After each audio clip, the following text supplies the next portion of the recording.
The heritage of a football club is defined not only by events on the pitch, but also by the people and communities that support it. In exploring these communities, this short film takes a closer look at the relationship between disability and football at Exeter City. We've talked to some of the people who have been involved in facilitating improved access to the game both on and off the pitch.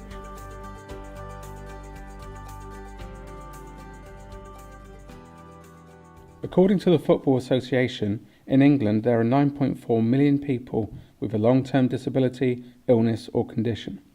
This equates to almost 1 in 5 of the population. At Exeter City, the Community Trust works to support people of all abilities to participate in a range of activities related to football. We spoke to Will Allen about his role within the Trust and its work in the local community. I'm Will Allen. I'm the Disability Inclusion Officer at Exeter City Community Trust. The Community Trust is Exeter's leading health and wellbeing charity, and my role within the Trust is to oversee the disability sessions and inclusive open sessions. All the disability sessions and inclusion sessions, the emphasis on inclusion, making sessions that are accessible to all as far as possible. The benefits of being involved with of doing physical activity, so the physical benefits, mental benefits, health and well-being, the social side of things. That's really what we look to focus on and get a good structure in place initially, and then the competitive element that takes care of itself when people get involved. Yeah, we look to give people equal game time, equal opportunities, set up sessions and teams to meet people's needs. Depending on their impairment, they can get involved and play. So if they're a wheelchair user, they have a power chair and an oversized ball, and they can play football. But essentially, it's the same as anyone playing football. Just the rules are slightly different, the conditions, equipment are different. So, power chair team, they do a 2-hour training session twice a month where we'll work on technical skills, game-based practices, as well as just doing some game situations as well. It's got a real wow factor watching players play those kind of games and the skill involved. It's really impressive. Someone gets in a chair, particularly you see someone for the first time who'd maybe come from a manual chair, they get into a power chair and they've got that speed and be able to manoeuvre and cover the distance with the game. It opens up a lot of possibilities that maybe they hadn't known about before in terms of playing, and the competition element as well. They're seriously competitive games when they get out there, which is great to see. It's hugely impressive, particularly when you have a go in a chair yourself and realise how difficult it is to control and strike the ball, dribble. So it's having an appreciation of the skill they require to control their chair, the timing, the movement within a game. That's really impressive to watch. To play ability counts football, you need to qualify to play. You need to be a player with a disability. So it's pan disability, mixed disability teams. You know, being a visually impaired person on a fully sighted team, as I have done in the past, you feel a bit like the weak link. You know, you're the odd man out because you're the only disabled person. And obviously, working with other disabled people, you feel that, you know, you're not the weak link, you're part of a team. So, you know, you can, you know, I enjoy that more. I feel I'm more satisfying. I'm not coming here thinking, how am I going to let my team down this week? I think, how am I going to help my team? You know, like, you get new friends and you get, like, experience of how to play and what it's like to be, like, in a good team. And you play against different people, what's up your level, and it's a challenge for all of us. Quite a few years back, I was watching the Paralympics on TV and was watching disability football, and having a bad leg and not being able to play mainstream football, it was hard because I've always loved football. I was a black belt when I was 12 years old. I was always into sport, like it was my life. And academically on paper, I wasn't ever very clever. I was dyslexic and struggled. So when I had my accident when I was 16, I just had years of operations and going back to the hospital and doctors, and still now my health's a massive struggle in my life, and football directed me in a way where I could have some focus on that, and I contacted Exeter City asking if they had any setup that I could get involved, and that's where it all started from there.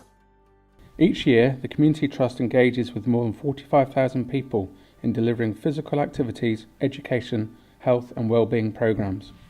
One group of young people involved in these programmes is the Ability Counts Premier Team, who in the spring of 2017 took part in and won the FA People's Cup.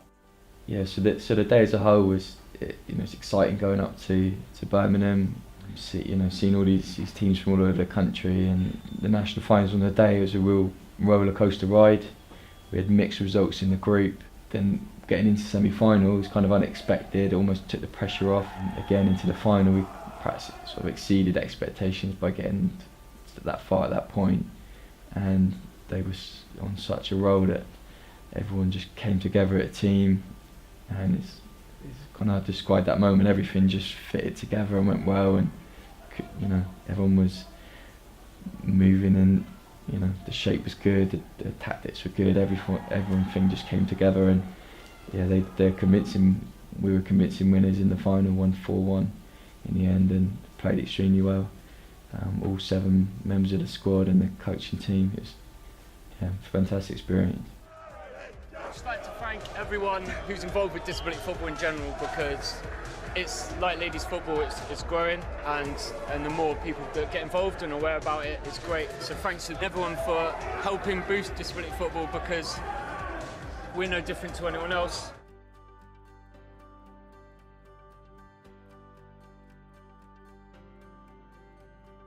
While the People's Cup represented a huge success for the club on the pitch, it is also off it that people work together to make a difference. In 2007, the Exeter City Disabled Supporters Association was formed with the aims of promoting activities and schemes for the benefit of the club and its disabled supporters. We spoke with the group's founding chairman, Nick Saunders, about how the association began and their role in promoting the inclusiveness of disabled supporters. It was quite funny how it all started, really, because in 2002 I was at a game in the new big bank stand, and I was in the disabled area, or the accessible area at the top, which is now area 5.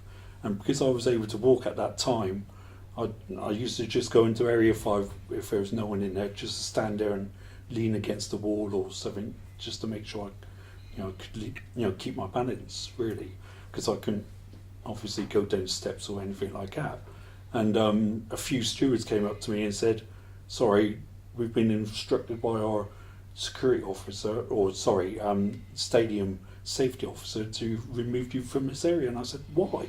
And he said, "Because you're not disabled and you're not registered with the football club." And I said, "I've got a disability. I can't walk down steps. I can't sit down in a normal seat because I can't get back up again."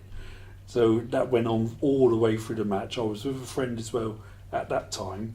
They got removed from the area, but I stood my ground and said, "No, I'm not moving, because just because you can't see that I'm disabled." But once I started walking, obviously you could tell that I had a disability.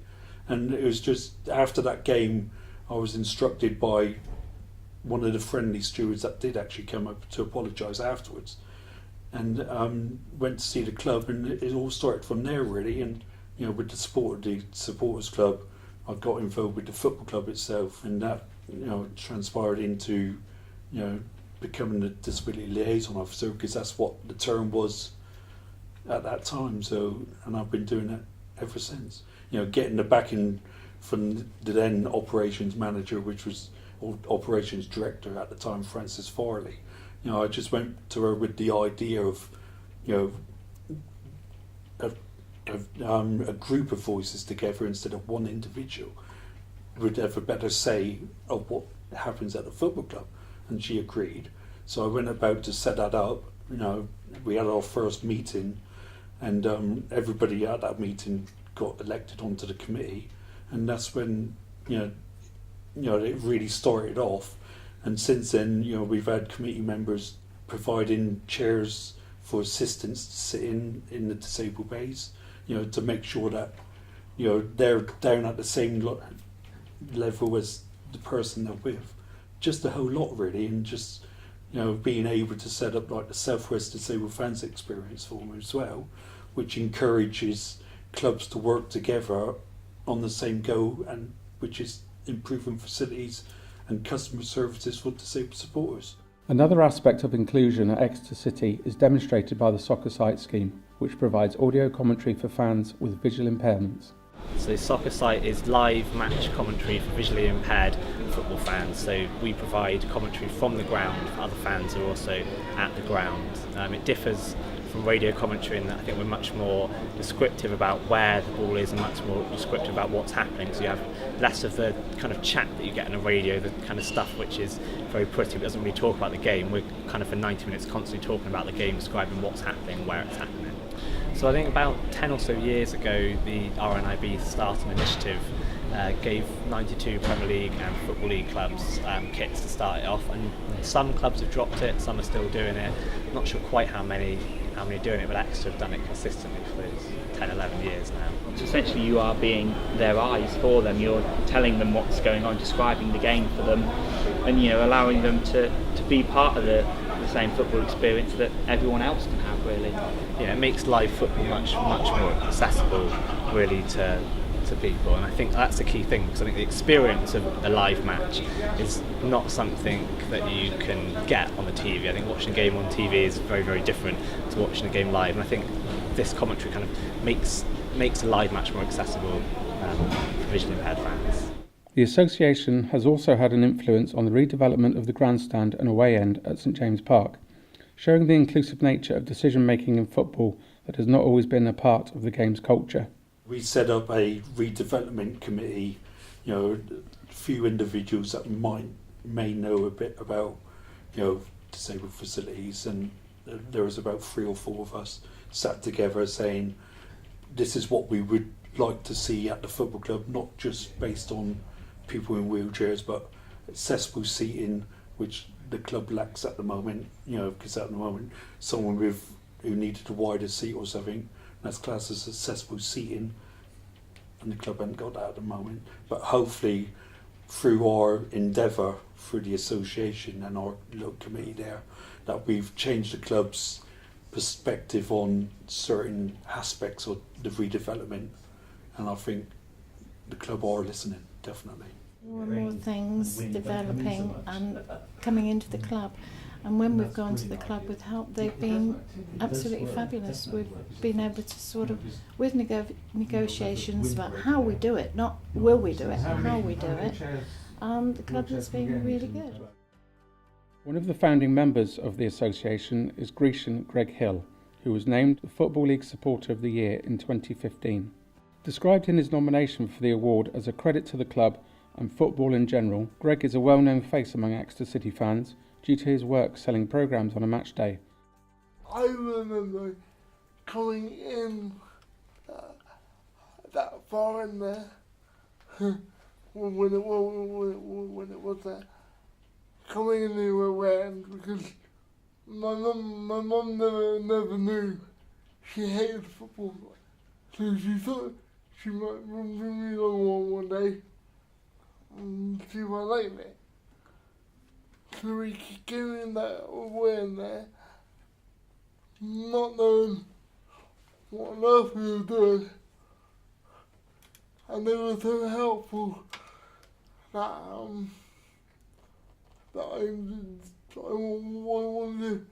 wanted to come back, and I would say I remember bringing a group of friends along with me, and I was the only one that had my eyes fixed on that picture for the whole match. All the other kids wanted to go, wanted to keep getting up, going to the toilet and everything else. So that was kind of my first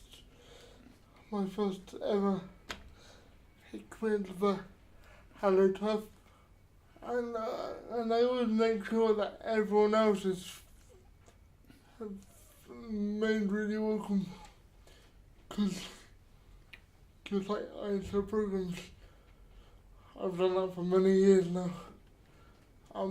So I've kind of taken on that ambassador. I know there's other ambassadors around the club that do the similar job to what I do, but the people ask me for directions, and I'm more than happy to help them. It was because I was made to feel so welcome, and I wanted to help in a way. So I remember asking Andy Gillard, a well-known figure on these parts, whether there's anything I could do.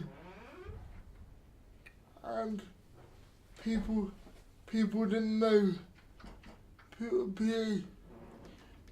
I felt that people were scared of giving me that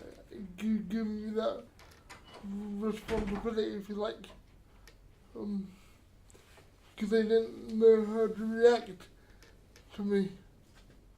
But I remember coming to a fans forum one day and introducing myself to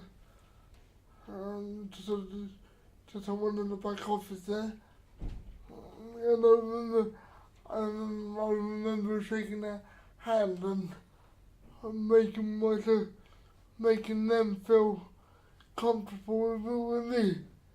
So I think that was what made them feel comfortable with me.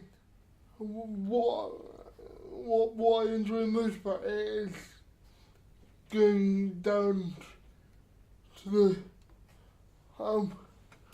the bottom of the boat there, putting out my flag, having a drink in the bar there, and just soaking up the other atmosphere. And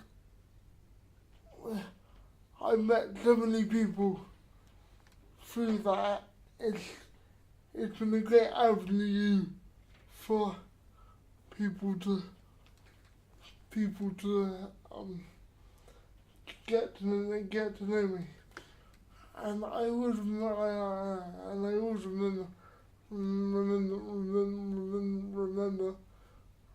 someone coming up to me and saying,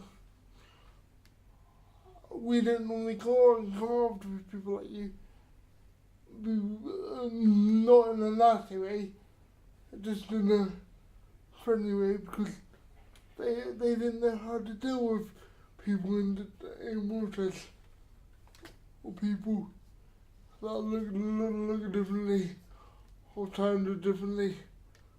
And I've met so many people through that.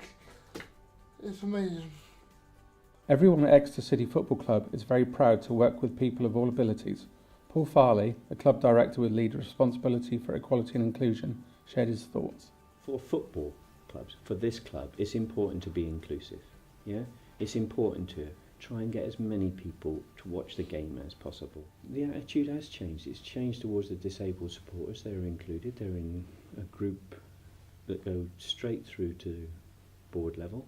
The community trust can do so many good things. The charitable arm, if you like, of Exeter City Football Club. Why wouldn't you want as many people coming to the ground as possible? Why wouldn't you want as many fans supporting Exeter City? Why wouldn't you give people an opportunity to come and watch a game? Why wouldn't you give people an opportunity to come and work at the club? Why should you be exclusive and only want certain types of people or certain groups of people? We're all Grecians, I guess is the phrase, and we're all in this together. You know, the one thing we have in common, we have one thing in common, yeah? We're fans of this football club. Should that matter if you're a fan? Should anything else matter? Absolutely not.